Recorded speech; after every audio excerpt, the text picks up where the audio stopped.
बिल्कुल सर। एक तरफ अशोक गहलोत ये काम कर रहा है, उसका पड़ोस में उत्तर प्रदेश में भी कभी यही काम हुआ करता था। आजम खान का फरमान जारी होता था और पश्चिमी उत्तर प्रदेश में आमतौर पे कई ऐसे जिले में फरमान होता था कि आप 11 बजे के बाद होली नहीं खेलेंगे यदि वो शुक्रवार को पड़ जाए। योगी काल में भी वो हुआ, लेकिन डंके की चोट पर हुआ और उन्हें कह दिया गया कि नवाज की तुम्हारी टाइमिंग है, इसके बाद नहीं पढ़ोगे। तो नहीं फिर नहीं मनीष जी, दर्शकों को बता दूं कि 2017 में जब योगी बाबा आए थे 19 मार्च 2017 को, तो होली हो चुकी थी। तो उनकी जो पहली होली थी वो 2018 में ही पड़ी थी एज ए मुख्यमंत्री।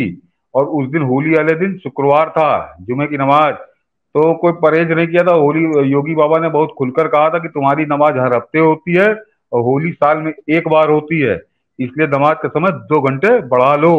और वो नमाज वो बढ़ा था मनीष जी। ये दिखा दीजिए दर्शकों को खबर।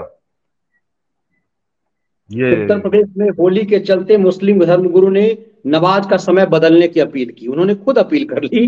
जब डंडे होली के जब योगी के पड़ते हैं तो होली का पर लखनऊ में 22 मस्जिदों में नमाज का समय बदला।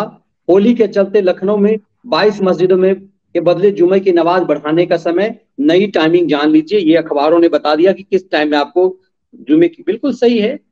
शुक्रवार तो हर हफ्ते में आता है, सो होली तो साल में एक बार आती है और होली महापर्व है।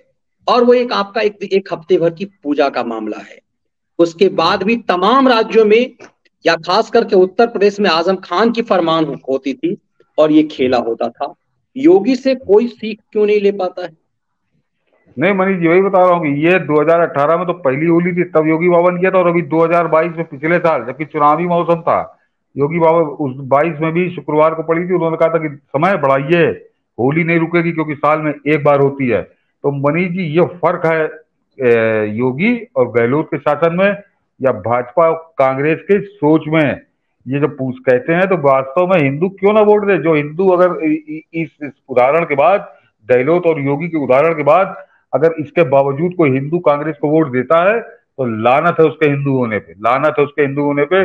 उसकी अब भी समझ में नहीं आ रहा है कि वो किस तरह से अपने अपनी मौत का सामान इकट्ठा कर रहा है, हिंदू धर्म के दुश्मनों को किस तरह से मजबूत कर रहा है। मनीष जी, मैंने कहा दोनों सामने हैं। एक मुख्यमंत्री अलविदा पे सड़क सड़क की सारी सड़कें जाम करा के जयपुर के मुख्य बाजार में नमाज पढ़वाता है, फुल स्पीड में लाउड स्पीकर बजते हैं, और एक नहीं सैकड़ों लाउड स्पीकर, जबकि सुप्रीम कोर्ट का स्पष्ट आदेश था। ये खुद धज्जियां उड़वा देता है, ये करता है। और जब होली आती है तो कहता है धारा 144 लगेगी तुम्हारे ऊपर अगर तुम 4 से 5 आदमी हो गए। तो ये फर्क है। जो ये कहते हैं ना कि भाजपा को हिंदू वोट देता, भाजपा को हिंदू ही वो हिंदू वोट देगा, खुलकर वोट देगा और देना चाहिए। जो भाजपा को नहीं देता वो जरा अपने गिरेबान में जाके अपने अपने अपने डीएनए को जरा वो एक बार चेक करे कि इस तरह के कर्मों के बाद अगर तुम उधर देते हो वोट तो समझ लो क्या अपने किस तरह से जैसे इस देश में जयचंद हुए थे वैसे ही फिर वो भी उसी उन्हीं का वंशज हैं वो।